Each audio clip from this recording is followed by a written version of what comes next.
අද මම මගේ අසාමාන්‍ය සහ අද්විතීය මම අසාමාන්‍ය කියන දේ ඔයාලට පැහැදිලි වෙයි කතාව කරලා ඉවර වෙනකොට ඒ මොකද කියලා. අසාමාන්‍ය සහ අද්විතීය මව සමග වාඩි වෙලා ඉන්නවා.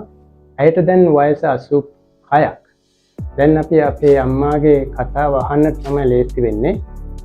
අපේ අම්මා ශක්තිමත් ධෛර්යමත් ඔරොත්තු දීමේ හැකියාවෙන් පිරුණු ජීවිතයක් ගත කරමින් ඉන්නවා. ඉතින් මම කැමති අපේ අම්මගෙන් අපේ අම්මගේ මේ ජීවිතය ගැන යම් ප්‍රශ්න කිහිපයක් අහලා අපි ඒක විනෝදයෙන් ඒක ගත කරමු මේ පැය අඩහෝරාව. ඉතින් අම්මගේ පළවෙනි මම කැමති ළමා කාලය මතක් කරන්න අම්මගේ. එතකොට කොහොමද හිතන්නකෝ ඉපදුන තැන අම්මා හම්බන්තොට දිස්ත්‍රික්කයේ ඉපදුනේ. ඉපදුන ගම පිළිබඳ අම්මා තාත්තා ගැන පොඩි විස්තරයක් කියන්නකෝ. මම ඉපදුනේ කටුවන රුක්මල්පිටිය ප්‍රදේශයේ ගම්මුලා දෑනි වසමේ. ඒ ගමේම ගම්මුලා දෑනියාගේ දුවක් මම. රුක්මල්පිටිය කිව්වම ගම් ඒ කොට්ටාසෙම ගම් 18ක් ප්‍රධානියා තමයි මගේ තාත්තා. අම්මා ඒ තරම් උගත් කෙනෙක් නෙවෙයි. තාත්තා මගේ පියා හම්බන්තොට දිස්ත්‍රික්කයේම හිටියේ ගම්මුලා දෑනින්ගෙන් පළවෙනිම උගතා. පළවෙනිම දක්ෂයා. එහෙම කියලා 1951ද 2ද රැජින ලංකාවට ආව වෙලාවේ රැජිනගෙන් පදක්කමක් පැළඳුවා අපේ තාත්තට. ඒ තමයි මව්පියන්ගේ විස්තරේ. ඔව් එතකොට අම්මට ගෙදර දොරේ විශේෂ වගකීම් තිබුණාද පොඩි කාලේ? විශේෂ වගකීමක් නෑ. ඉතින් අපේ ගෙදර වැඩ කරන්න කොච්චරවත් කට්ටිය හිටියා. පිරිමි ගෑනු හිටියා. මට ඉතින් තිබුණේ ඉස්කෝලේ ගිහිල්ලා ඇවිල්ලා පාඩම් කරන ඒ වැඩ විතරයි. මමයි මගේ මල්ලි විතරයි හිටියේ පවුලේ. ඉතින් මටත් දැනෙනවා මල්ලිටත් වඩා මට මගේ අම්මයි තාත්තයි ආදරෙයි කියලා. ඉතින් පවුලේ හුඟක්ම ආදරේම ඇති දරුවා හැටියට හැදුණා. අම්මා වෘත්තීය ඊට පස්සේ ළමා කාලේ එහෙම ගත වුණා.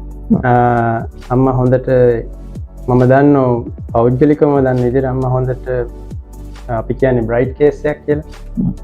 අම්මට හොඳට ඉගෙන ගන්න පුළුවන් කියලා අපි දන්නවා. ස්මාර්ට් කියලා දන්නවා. ඉතින් ඊට පස්සේ අම්මා ගුරු වෘත්තියට යෙදුණානේ. ඒකේ හුඟක් කලක් අම්මා හිටියා. ඉතින් ඔබ ගුරුවරියක් විතරක් නෙවෙයි අන්තිම කාලේ ගුරු උපදේශිකාවක් විදිහටත් වැඩ කරා. අවුරුදු 40ක් මං හිතන්නේ නේද? 41 වෙනි අවුරුද්දේ. 41ක්. ඔව්. ඉතින් ඒ කාලේදී අම්මා මොකද්ද ඉගෙනීමෙන් ගත්ත හොඳම ආශාවද? එහෙම නැත්නම් අම්මට දැනෙච්ච ප්‍රධානම දේ? ඉතින් මේ ළමයින් මං එක්ක පන්ති කාමරේ ඉන්නකොට මට දක්වන ඉගෙනීමේ සහයෝගය, ඒගොල්ලෝ ඉගෙන ගැනීමේ සහයෝගය මට දැක්වීම මට හරි සන්තෝෂයි. ඒගොල්ලෝ හොඳ අවධානයක් තිබුණා. ළමයින්ගේ හොඳ අවධානයක් තිබුණා මම උගන්වනකොට.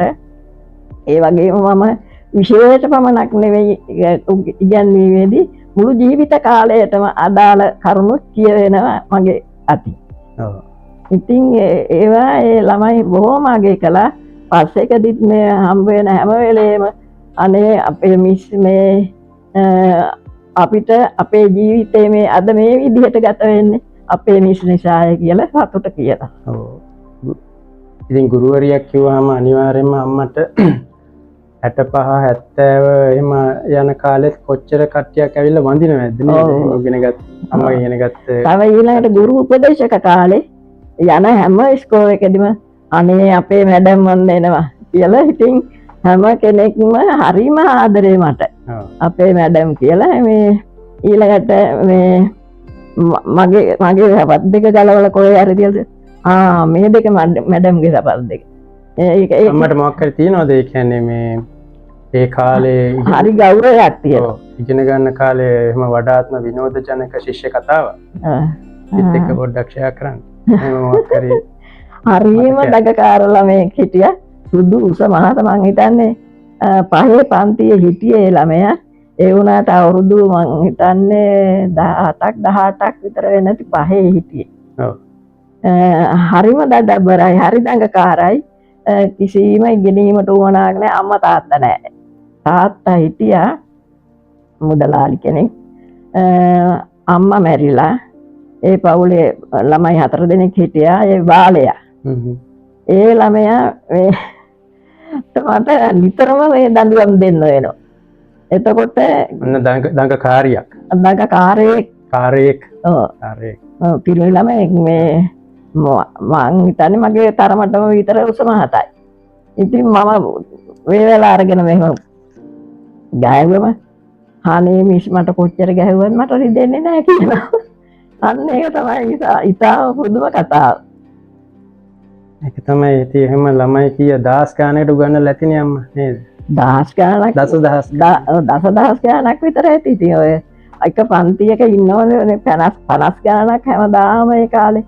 ඔය 50 ගාන නේ අවුරුද්දක ඒවා 50ක් තියුවොත් එතකොට අවුරුදු 41කදී කොච්චරද?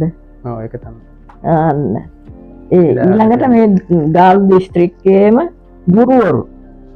ගුරුවරු ඉගැන්වීම පිළිබඳව ඉගෙන ගත්තේ මගෙන්. මම ගුරු උපදේශකවරියක් හැටියට උදේ 6ට ගෙදරින් ගියා. උදේට උයලක් තියලා ගෙදර උයලක් තියලා උදේ 6 වෙනකොට ගෙදරින් පිට වෙනවා. ගිහිල්ලා හැන්දෑවේ 6ට එන්නේ ගෙදර. පිටගෙන දවසම බස් වලට රස්තිය ආදු වෙලා ඊළඟට බස් වල ගිහිල්ලා ඊළඟට ඉස්කෝල වලට ගියාම දවසේම හිටගෙන සේවාස්ත රැසි තියෙනකොට ගුරුවරු පුහුණු කරන සේවාස්ත රැසිවලදී දවසම හිටගෙන ලෑල්ලි ලියනවා. ලෑල්ලි ලියලා රටවු තමයි ඒ අපේ ජීවිතේම අතමත ගන්න උනේ. ඔව්. අර පෑන් වලින් ලියන ලෑලි වල ලිව්වේ නෑ. නෑ. ඔව්. ඒක තමයි. රටවුණු වලින් ලිව්වේ කළු ලෑල්ලේ. ඔව්. ඉතින් ඒක මෙහෙම පොට් වලින් පිය දානකොට නැංග සේරම ඉතින් රටවුණු කුඩු. එහෙම තමයි. දැන් ඉතින් ඒ වයින් මම හිතන්නේ දැන් මේ මොකද්ද මේ අර ඉන්නේල සූර්ණේ වාරව මේවා කරන්නත් වෙලා මට. ඔව් ඒක සමහර විට ඉෆෙක්ට් එකක් වෙන්නේ නැති. දැන් එහෙම උදේ පාන්දර යනකොට එක අම්මා තනියම නෙමෙයිනේ දරුවෝ 6 දෙනෙක් හැදුවා. විවාහ ජීවිතයක් ගත කරා. දීර්ඝ කාලයක් එක ස්වාමියෙක් එක්ක. පියා අපි පොඩ්ඩක් කතා කරොත් පියා හමු වීම සහ විවාහ ජීවිතය ගැන. අම්මා මොකද කියන්නේ අම්මට මතකද විවාහ ජීවිතය විවාහ වන දිනේ? ඔව් 1900 දිනේ මතකේ? ඔව් 57 සැප්තැම්බර් 18. ඉතින් එදා විවාහ වන දවසේ අම්මට මොනවද හිතුනේ? මොකක්වත් හිතුන්නේ නැහැ. මට ඉතින් මොක කිසි දෙයක් තේරෙන්නේ නැහැ. ඔව් ඒ කියන්නේ අම්මා හුඟා තරුණයි. අවුරුදු 18 මම හිතන්නේ. ඔව් අවුරුදු 18යි. එතකොට අවුරුදු 14ක් වැඩිමල් කෙනෙකු සමග විවාහ වීම කෙබඳු අත්දැකීමක්? ඒක මට ඉතින් මේ ඒ වයස පරතරේ මොකක්වත් මට තේරුනේ නැහැ. අවුරුදු 14ක පරතරයක් කියලා මට තේරුන්නේ නැහැ. ඉතින් මට සමහර වෙලාවට තාත්තා වගේ ඒ ප්‍රොපෝසල් එකක් එන්න කලින් දැන් ප්‍රොපෝසල් එකක් වගේ ආවනේ. දැන් අවුරුදු 14ක් වැඩිමල් කියලා අම්මා දන්නවනේ. ඔව්. දැන් අම්මගේ යාළුවෝ එහෙම මොකුත් කිව්වේ නැහැ. නෑ අවුරුදු 14 වැඩිමල් බව දැනගත්තේ මේ බඳලා කාලකට පස්සේ. ඒන්දර වැළුවේ නැහැ. ඒන්දර වැළුවේ නැහැ. කේන්දර ඊට පස්සේ ඉගෙන ගත්ත අනිත් අය කේන්දර බලන්න. ඉතින් මේ දරුවන් 6 දෙනෙකු ඇති වැඩි කරා. ඉතින් ඒ කාලේ සාමාන්‍ය පවුල් දිනයක් විස්තර කරන්නකො. ඒ කාලේ දරුවන් 6 දෙනා සමග හරි එක්ක මම සමහර විට පස්සේ ආවේ. නමුත් 5 දෙනෙක් හිටියනේ අඩු. ඒ කාලේ ඉතින් උදේ පාන්දර 4ට නැගිටලා උයනවා. මම ඔය හතරට නැගිටින්න පුරුදු වුණේ මම ඉස්කෝලේ යන කාලෙත් අපේ තාත්තා හරියට 4ට නැගිටලා තමයි එයාගේ රාජකාරී වැඩ ලියකියවිලි වැඩ කරන්නේ. රජයේ ඉඩම් වල ප්ලෑන් අඳිනවා උදේට නැගිටලා. ඉතින් අර උදේ නැගිටලා ගානකොට මම ඉතින් උඩ ගිහිල්ලා හැරෙනවා. ඉතින් මට කියලා තියෙන්නේ ඒ වෙලාවට නැගිටලා පාඩම් කරන්න කියලා. මං ඉතින් ඒ වෙලාවට නැගිටලා පාඩම් කරනවා තාත්තගේ රාජකාරී වැඩ. ඒ වගේ දැන් අද දක්වාමත් මට 4 වෙනකොට හැරෙනවා. ජීවිතය ගැන හැවෙන්නේ. ඔව් ඒ කියන්නේ සාමාන්‍ය දරුවෝ 5 දෙනා හැදෙනා සමග සාමාන්‍ය දිනයක්. ඉතින් මේ උදේ උයලා පිහලා තියලා ඊළඟට සමහර කාලවලට හවස ඉස්කෝලේ තිබුණා, සමහර කාලවලට උදේ වරුව තිබුණා. ඒ කොහොම වුණත් ඒ අයිති වේල උයලා තියලා තමයි මම ගියේ. ළමයින්ගේ ඉස්කෝලවල ගියා. ගෑනු ළමයින්ගේ ඉස්කෝල ලොකු දුව මාත් එක්කම ගියා සංගමිත්තේ. ඊළඟට අනිත් දුව එයත් උදේ 6 විතර වෙනකොට යනවා ඉස්කෝලේ. සවුත්ලන්ඩ් බස් වලට එහෙම ඉඳලා යන්නේ. උදේ රැයින් යනවා. ඊළඟට පුතාලා 3 දෙනයි හිටියේ ඉස්සර වෙලා. ඔය පුතා පස්සෙමනේ ඒ ඉස්සර වෙලා මේ අපේ බාල දුවට බාලයි අවුරුදු 8කට පුතා. මං 11කට පස්සේ එහෙනම් අර එක්කෙනෙක් හම්බෙලා නැති වුණා. එතකොට ගෙදර කට්ටියම ගෙදර ආවට පස්සේ රැයට කනකොට එහෙම විනෝද මුකුත් විනෝදයක් නැහැ. හැබැයි ළමයි එක්ක විනෝදයක් තියෙන්නේ නැතිනේ. කන්න දෙන මට හරි බයයි. ළමයි ඔක්කොම මට බයයි කියලා මට දැනෙනවා නේද? ඒ වුණාට බයයි මං කියන දේ තමයි අහන්නේ. තාත්තා ඉතින් විතර ගෙදර නැහැ. දැන් මෙහෙ ගාල්ලට ආවයින් පස්සේ ඉඳහිට තමයි එන්නේ නේ. මාසෙකට වගේ සැරයක් ඇවිල්ලා දවස් 2-3ක් ඉඳලා යන්නේ. ඉතින් මගේ ඇසුරම තමයි තිබුණේ ළමයින්ට. එතකොට ඒ කාලෙදී අගහිඟකම් තිබුණා. අම්මා ඉතින් ඒ සියලුම සම්පත් මනවින් කළමනාකරණය කරා කියලා අදත් ඒ වගේම අම්මගේ කලක්‍රියාවෙන් ඒ වගේ දේවල් හොඳට පේනවා. ඒ පුරුද්ද හැමදාම තියෙනවා. නමුත් ඒ කාලේදී අම්මට තියෙනවද මොකක් හරි එක්කෝ හොඳටම විනෝද ජනක වෙච්ච අවස්ථාවක්, එහෙම නැත්නම් අවුල් ජීවිතේ හොඳටම අවුල් ජාලයක් වෙච්ච අවස්ථාවක් අම්මා මුහුණ දීපු? එහෙම දෙයක් කල්පනා වෙන්නේ නැහැනේ. ඒ කියන්නේ දැන් හැමදාම එකම හටනනේ තිබුණේ. හැමදාම එකම හටන උයනවා පියනවා ඉස්කෝලේ යනවා ඇවිල්ලා ළමයින්ගේ වැඩ කරනවා ඊළඟට කාලා බීලා ඊළඟට මේ ඉඩම් වල වැඩ කරනවා මල් වගාව කරනවා. එතකොට මේ මට තව පොඩ්ඩක් ඇතුළට බැහැලා ඔක යන දැනගන්න ඕන. මොකද ළමයි 5 දෙනා ඊට පස්සේ මමයි ඔය කට්ටියම හිටියනේ. ඒ කාලේ ළමයි දඟයිනේ. සෙල්ලම් කරනෝනේ. ලොකු පිට්ටනියක් වගේ ඉස්සරහා ගෙදරක් තිබුණා. ඉතින් ඒ කාලේ මට දැනගන්න ඕනේ. ඉතින් ඒ කියන්නේ අපිට කියන්නකෝ විනෝද ජනක අවස්ථා. එහෙම ඒ වගේම මේ විනෝද ජනක අවස්ථා ඇතුළත අවුල් සහගත තත්ත්වෙනුත් වෙනවා. ඒ වගේ අම්මගේ මේ අත්දැකීම් එක්ස්පීරියන්ස් එක. මේ ළමයි 5 දෙනෙක්ම මාත් එක්ක එකට සෙල්ලම් කරන වයස වගේ තමයි. අවුරුද්ද 2 වගේ තමයි වයස් පරතරය. එතකොට සුදුවක්කගේ වයස 18ක් විතර වෙනකොට අම්මට 36ක් වගේ නේද? ඔව්. ඉතින් ඒ කියන්නේ ඒ තරුණයි. ඔක්කොම ඉතින් ළමයි වගේ සෙල්ලම් කළේ ඒක තමයි. දුවනවා තරගෙට දුවනවා. අර පාර තිබුණ පිට්ටනිය වගේ තිබුණ ඉස්සරහා. ඕක ඉතින් නොයෙක් සෙල්ලම් ක්‍රීඩා කළා. කොටු පනිනවා. තව කොටු පනිනවා මේ අර අඹයක දාලා කාසි දාලා එහෙම කර දාන කොටු සෙල්ලම් කළා. ඊළඟට අවුරුදු 10 ලං වෙනකොට මාසයක් විතර අවුරුද්ද පහු වෙලා මේ පන්ති දානවා. අර එක තැන වාඩි වෙලා ඉඳගෙන රවුම ඉඳගෙන කරන දෙල්ලම් කරා. සංගීත පුටු තනගත් කළා. අපි ගෙදර ඉන්න කට්ටිය විතර සංගීත පුටු තනගත් කළා. තව ඉතින් මේ අපේ හොඳම යාළුවෙක් හිටියා. මගේ හොඳම යාළුවා එතකොට තිලකරත්න ඇන්ටි තමයි අපිත් එක්ක සෙල්ලම් කරන්න තව එන්නේ. ඒ පිරිමි ළමයි අනිත් වෙලාවල් වලට මේ අපේ පුතාලත් එක්ක සෙල්ලම් කරනවා. ඒගොල්ලන්ගේ පුතාලා එක වයසේනේ. අර එහා පැත්තේ අනුරායලා කොල්ලොත්තේ. ඒ පැත්ත තමයි ඒගොල්ලන්ගේ මේ ක්‍රීඩා පිට්ටනිය.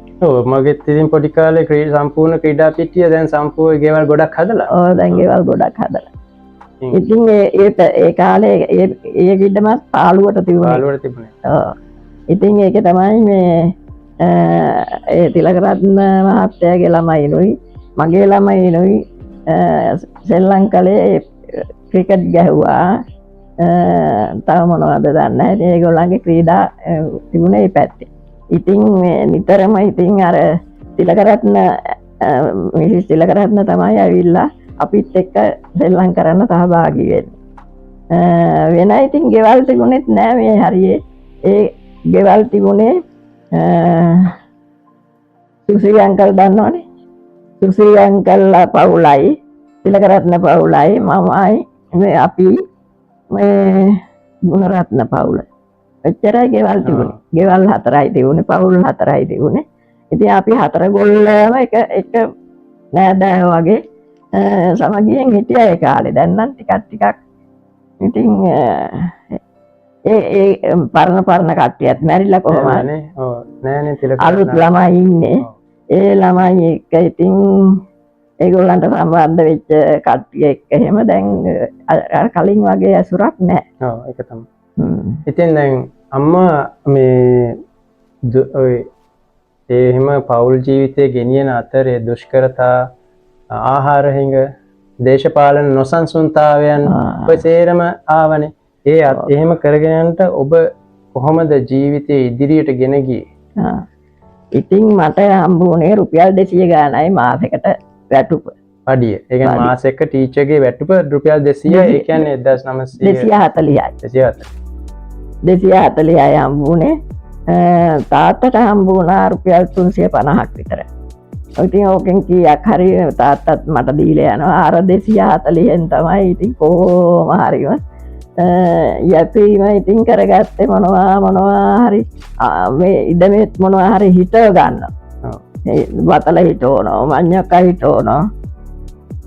ඊළඟට එළවලුත් මොනවා හරි පුළුවන් දෙයක් ඒවත් ඉතින් සේරම අර අපේ පුතාලත් එක්ක මමයි අපි හදනවා. වැඩි හරියක් ඉතින් කරන්නේ නිහල් පුතා. එයා තමයි ඉතින් පවුලේ ලොක්කා. ඒක තමයි සමහර කෘෂිකර්මයට යන්නේ නැත්තේ. ඉතින් එහෙම වගා කරගෙනත් ඊළඟට මං ඒකෙනුත් මේ බඩු ගන්න ඉතින් සතේ 2 හැම වගේ ඉතුරු වෙනවා බඩු ගත්තම. ඒ සතේ ගෙනල්ලා සතේ හරි 2 හරි ගෙනල්ලා කැටයක දාලා එකතු කරනවා. ඕක රුපියල් 10ක් වුණාම තාත්තාවන් මන් දෙනවා මගේ පාස්පෝර්ටේ දාන්න කියලා. රුපියල් 10ක් වුණාම. කොහොම කරලා තමයි මම සල්ලිත් ඉතුරු කළා. එහෙම ඉතුරු කරපු අයින් තමයි මේ ඉඩමක් ගත්තේ. රුපියල් 4000 ගානකට ගත්තේ ඉඩම. ඒක ස්විස්. ඉතින් එහෙම එකතු කරලා සතේ 2 එකතු කරලා තමයි ඊළඟට 7000 රුපියල් 10 නේ 7000ක් වුණාම දාන්නේ පොතේ. 7000 මුද්දරේ ගහන්නේ. 7000 මුද්දරේ ගහලා එහෙම මුද්දරම තමයි තියෙන්නේ. මුද්දර ගාන කැලේ අලවගෙන ගියයින් පස්සේ රුපියල වුණාම ඔන්න රුපියල දානවා තාත්තා. ඔන්න ඔහමයි මං සල්ලි එකතු කළේ. ඒක මට පුරුදු කළේ අපේ අම්මා. අම්මා හැමදාම අවුරුද්දකට දෙනව මේ සතයක්. ඒ සතයක් දෙන තාත්තත් සතයක්ද දෙකක්ද දෙනවා.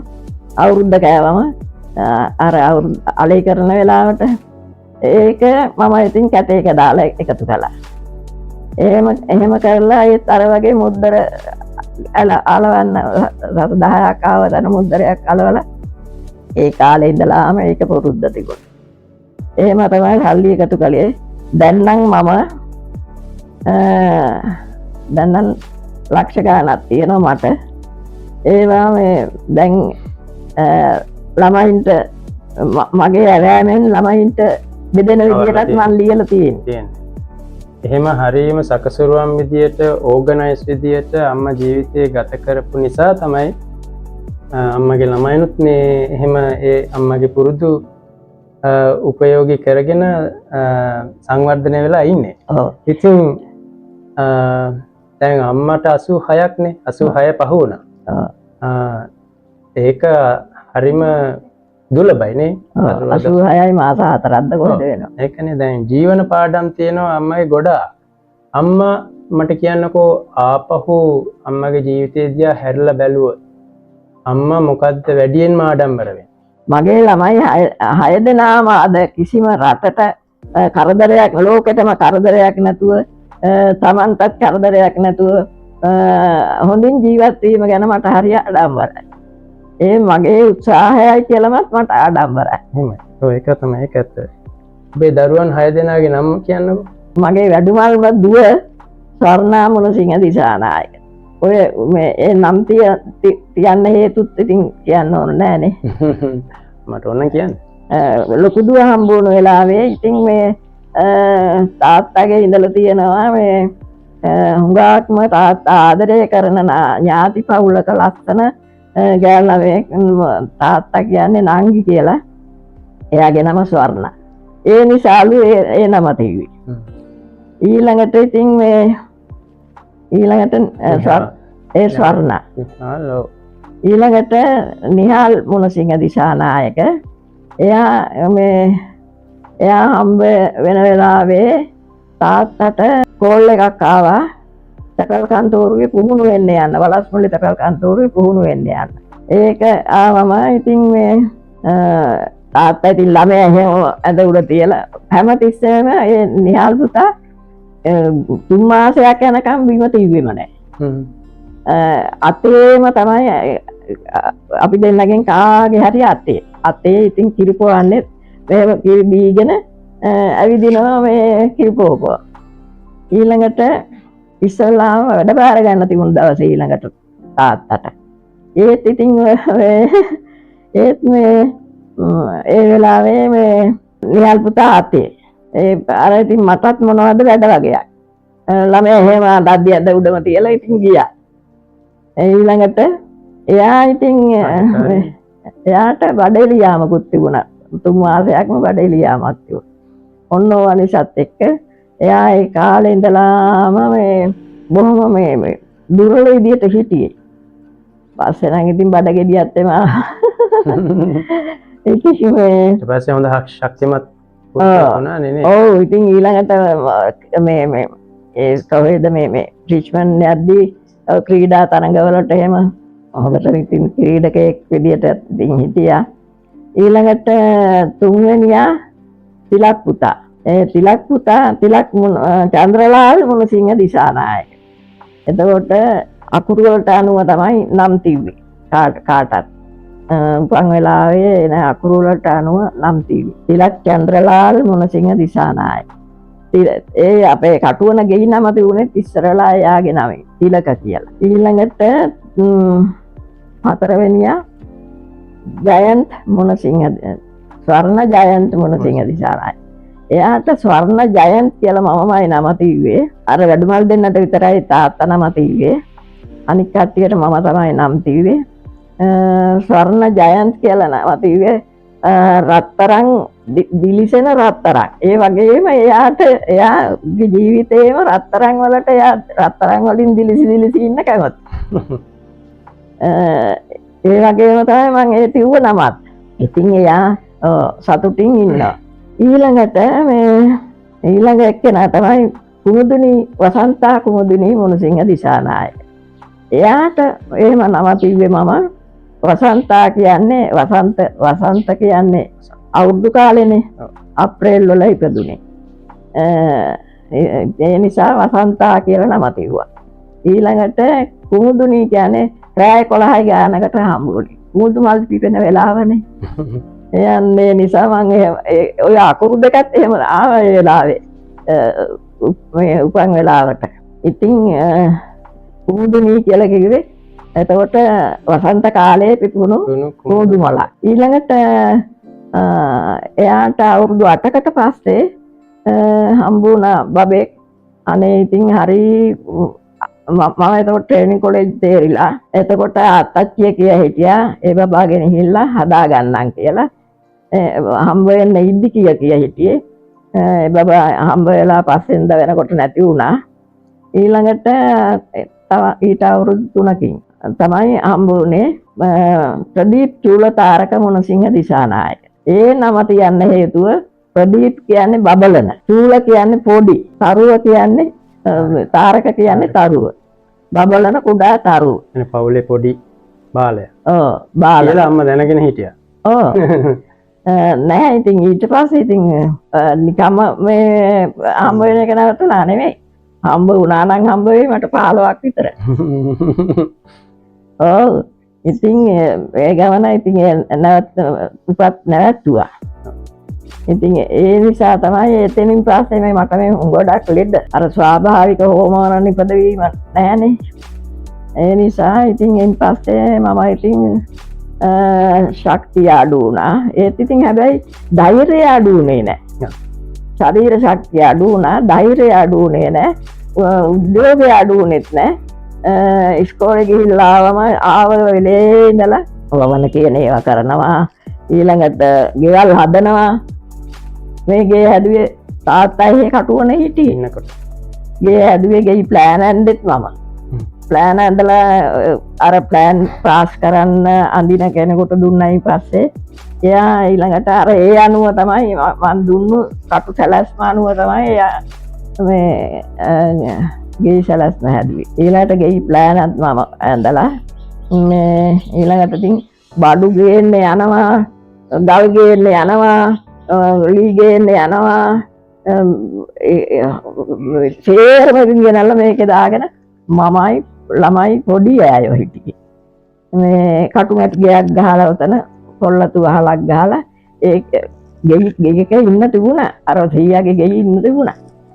ඒ වුණාට මේක පරිස්සම් කරගන්න ඕන නිසා මෙතන අර විදිහට ඇවිල්ලා මම රෑ එකකට ඕවයි ඇවිදිනවා. මට තේරෙන්නේ නැහැ මේ මොකක්වත් දැන් වගේ කාලෙක එහෙම ගියා නන්නේ. ඒක තමයි. මේ භයානකයි. ඔව්. ඉතින් මොකක් හරි සද්දයක් ඇහුණා නැගිටලා ඇවිදිනවා. පොඩි අය විතරයි ගෙයි. එතකොට ළමයි අයියටත් මං හිතන්නේ නිහල් අයියටත් අවුරුදු 11ද වයස 72. 72 මේ ගේ හදන්න පටන් ගන්නකොට මම මෙතන ඇවිල්ලා. ඒ විදිහ එහෙම තමයි ගෙවල් හැදුවේ ඉතින්. ඉතින් දැන් ළමයි 6 දෙනයි. ළමයි 6 දෙනාගෙන් පස්සේ අම්මට දැන් ඉන්නවා ගොඩාක් මුණුපුරු මිනිපිරියෝ. මම නම් ඇත්තටම සංඛ්‍යාව දන්නෙත් නෑ. අම්මම කියනවා කී දෙනෙක් ඉන්නවද? 15ක් 14ක්. දැන් මම කියන්නේ මුණුපුරු මිනිපිරියෝ. අම්මා දැන් ඊට පස්සේ කොහොම හරි ඔක්කොම ඉන්නවා 40 ගාණක්. ඔව්. ඔක්කොම ඉන්නවා 40 ගාණක්. තුමුණුපුරෝ ඉන්නවා මුණුපුරු මිනිපිරියෝ. දැන් එන්නත් ඉන්න කට්ටියත් එක්ක 10ක්. 40 ගාණක් ඉන්නවා නේ. ඔව් 42ක්ද කොහෙද ඉන්නවා. ඒක තමයි කියන්නේ අසාමාන්‍ය අද්විතීය කියලා මම මුලින්ම කිව්වෙත් ඒකයි. ඉතින් අම්මට දැන් දරුවන්ට ඊට පස්සේ මුණුබුරු මිනිපිරියන්ට මහා මිත්තනිය නේ ඒගොල්ලන්ගේ මුණුබුරු මිනිපිරියන්ටත් ළමයි හම්බ වෙනවා. අම්මව මතක තියාගන්න අම්මට හිතෙන දේ මොකක්ද අම්මා ගැන? දැන් ඒගොල්ලන්ට මතක් වෙනකොට අත්තම්මා මේ අත්තම්මා එහෙම නැත්නම් මී අත්තම්මා ඒගොල්ලන්ට අම්මා හිතන්නේ මොකද්ද? ඒගොල්ලන්ට අම්මව මතක තියාගන්න පුළුවන් දේ. අම්මට අවශ්‍ය මොකද්ද? ධෛර්යමත් ශක්තිමත් කාන්තාවක් විදියට දිව්‍ය ජයග්‍රහණ. ඔව් මට ඉතින් හිතෙනවා මම මේ සමාජයේ මේ ලංකාවේම හිටියේ ඉන්න ඉතාම මේ ශ්‍රේෂ්ඨ ගණයේ දක්ෂ මවක් කියලා. ඒ නිසා මට ඒකෙන් ආඩම්බරයි. අම්මා ඒක තමයි කිව්වෙත් අම්මගේ ආපහු එල්ල බැලුවොත් ආඩම්බර වෙන්න හේතුව නේද? ඉතින් අම්මට බොහොම ස්තුතියි. ඔබේ කතාව ලුහුඬින් හරි අපි බෙදාගන්න අපිත් එක බෙදාගන්න කියන්න තව ඊළඟට දැන් මට පුරුද්දක් තිබුණා ඒ වගේම ඔය උදේ රැයින් නැගිටිනවා වගේ හැමදාම බුදුන් වැඳීම හැමදාම බුදුන් වැඳීම මේ අපේ තාත්තා මට බුදු ගයක් හදලම දුන්නා ලී වලින් බුදු ගයක් හදලා ගේ ඇතුලේ හැමදාම ඒ බුදු පූජාවක් පූජා කරනවා උදේ දවල් බුදු පූජා කරනවා හන්දෑවට ගිලන්පස ඒ මල් පහන් පූජා කරලා ගිලන්පස පූජා කරලා සත්‍යක්‍රියා කරලා ඒ වගේම මගේ ජීවිතේ කුමරි බඹසර රැක්ක සීල බලයෙන් අවුරුදු 52ක් විවාහ ජීවිතේ පතිඋත්සාහ ධර්මයේ රැක්ක බලය සීල බලයෙන් මම මේගොල්ලන්ට ආශිර්වාද කරනවා. ඔව් මට ඇහිලා තියෙනවා. ඊළඟට දැන් බ්‍රහ්මචර්ය ආරක්ෂා කිරීමේ සීල බලයෙන් ආජීව අෂ්ටමක සීලය සමාදන් වීමේ සීල බලයෙන් මම ඉතින් සත්‍යක්‍රියා කරලා දැන් බබාලා හම්බ වෙන්න ඉන්න මගේ මිනිබිරිලට ආශිර්වාද කරනවා. ඉතින් මට ඉතින් මටම විශ්වාසයි මගේ ජීවිතේ මේ විදිහට මම අද දක්වා මගේ කොඳුයට පෙළ මේ මෙතන අන්තිමම තුන්ලා සැටේ ඉරිතැනල පුපුරලා තියෙන වීදුවක් බිම වැටුණා වගේ. එහෙම තියෙනවා. ඊළඟට කොඳුයට පෙළේ දෙපොළක මෙහෙම ඇට මෙහෙම වෙනස් වෙලා වැටිලින් වලින් ඔය වැඩ කරන ඒවායින් අරවයි මේවා. ඒවයි කොන්ද රුඩාව කොන්ද කැක්කුම. ඉතින් ඒ වුණාට මම ඒ සේරම අමාරුත් යන හසේරුව මේ කොඳුයට පෙළ කැඩුනායින් පස්සේ ජීවත් වෙන්න පුළුවන්. එහෙමත් තියාගෙන මම මේ අද මේ කෑම වේලේදී මං අර මෙයාට උදව් කළා. එහෙම ඉතින් මට පුළුවන් වැඩක් කරලා ඉන්නවා. ඒක එන්නේ ආත්ම විශ්වාසය තමන්ගේ තියෙන ශක්තිය පුරුදු පුහුණු කළ ජවය නිසා තමයි. ඉතින් මට දැන් මෙච්චර වයස වෙනවා අනේ මට බෑ ඕවා බෑ කියලා මං ඉන්නේ නෑ. ඉතින් ඒ අම්මගේ ශක්තිය පරිත්‍යාගය ආදරය අපි කියන්නේ අපේ අම්මගේ දරුවන්ගේ දරුවෝ හැඩගස්වන්න සෑහෙන උදව් කරා. ඉතින් අම්මට අපි හුඟා කෘතඥ වෙනවා. අම්මට මෙහෙම ළමයි 6 දෙනෙක් හදලා අම්මා වගේ ශ්‍රේෂ්ඨ කාන්තාවක් අවුරුදු 86ක් වෙනවා මහා මිත්තනියක් මී මිත්තනිය.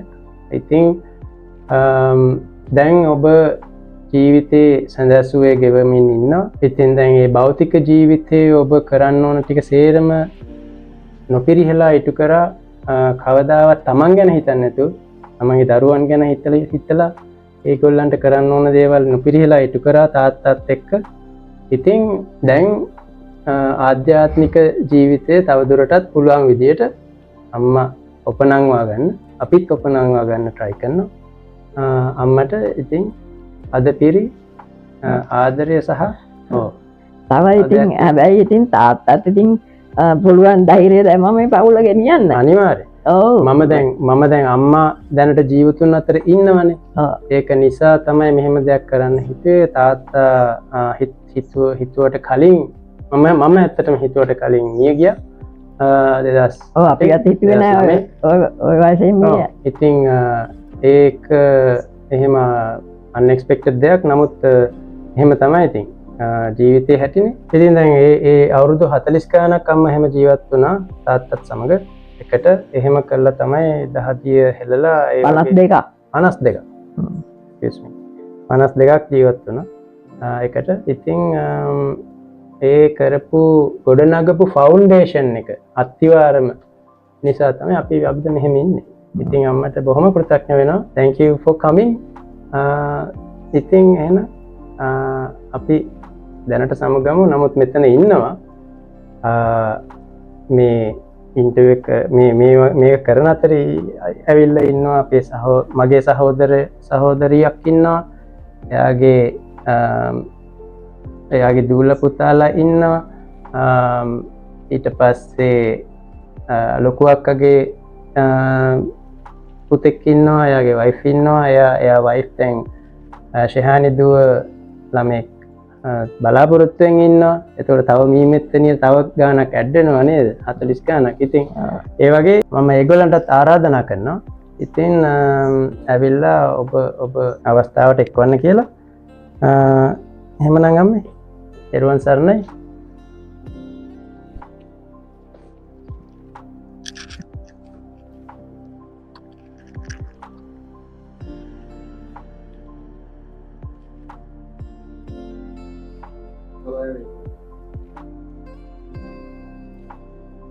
සරණයි. සුවපත් වේවා.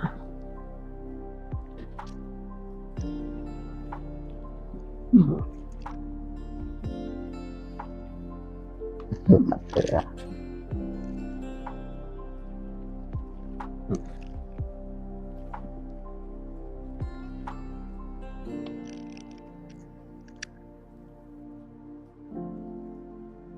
හතලිස් ගානම ඉඳගෙන මෙහෙම කළා නම් කොච්චර වටිනවද නේ? ඒසි නෑ ගෙන්න ගන්න.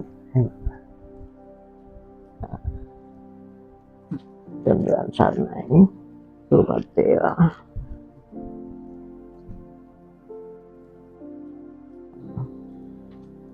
දෙවියන් සරණයි. සුවපත් වේවා. ඉතින් මගේ මේ හැම වැඩකටම මේවට උදව් කරන්නේ මම තනියම මේ ගෙදර ඉන්නේ. ඒ සියලුම දේට මේ උදව් කරන්නේ මම රැක බලා ගන්න මේ මෙයා ඉරේෂා. ඒක තමයි මගේ පිනින් මට ලැබිච්ච කෙනෙක්.